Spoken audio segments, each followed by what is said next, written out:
பயம் எப்பவுமே ஓடிட்டே இருக்கும் ஆண் மனசுல. ஏன்னா என்ன பண்ண போறோம், அடுத்து என்ன ஆக போகுது, நம்ம லைஃப்ல நம்ம கூட ஒரு பொண்ணு இருக்கு, நம்மளுக்கு ஒரு குழந்தை இருக்கு, வாழ்க்கையில எப்படி வீடு கட்டுறோமா, அது பண்றோமா, பணம் பத்துமா, இப்படின்ற ஒரு பயத்திலேயே அவன் ஸ்ட்ரெஸ் ஆகுறான். அவங்க எந்த ஒரு விஷயமா இருந்தாலும் இமோஷன் ஆகக்கூடியது அவங்களுக்கு தான். மேபி அவங்க எக்ஸ்பிரஸ் பண்ணாம இருக்கலாம், but they are very emotionally vulnerable.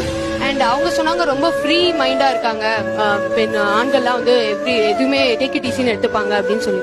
இந்த ஃப்ரீ மைண்டா இருக்கிறது அப்படின்றதே ஆண்களுக்கு இல்ல. அது வேணா வெளி தோற்றமா இருக்கலாம், பட் தேர் வெரி ஸ்ட்ரெஸ்.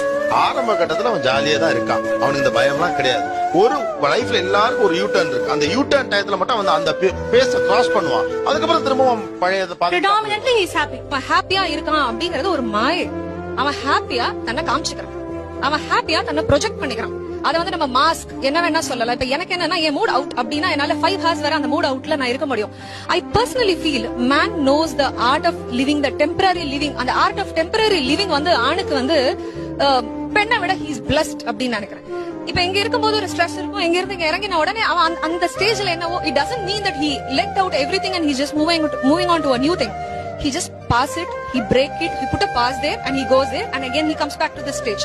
இதே பொண்ணு நான் காலையில சண்டை போட்டா ஈவினிங் 9 மணி வரைக்கும் வரைக்கும் எங்களுக்கு அந்த தாட் உள்ள இருந்துட்டே இருக்கும், அந்த நமிச்சல் இருந்துட்டே இருக்கும். ஆனா அப்படி இருக்கும். பையனா பிறந்துட்டா சந்தோஷமா இருக்கலாம், ஆனா கண்டிப்பா நிம்மதியா இருக்க முடியாது. எத்தனை ஆண்களுடைய ஏக்கம் என்னவா தெரியுமா இருக்கும்.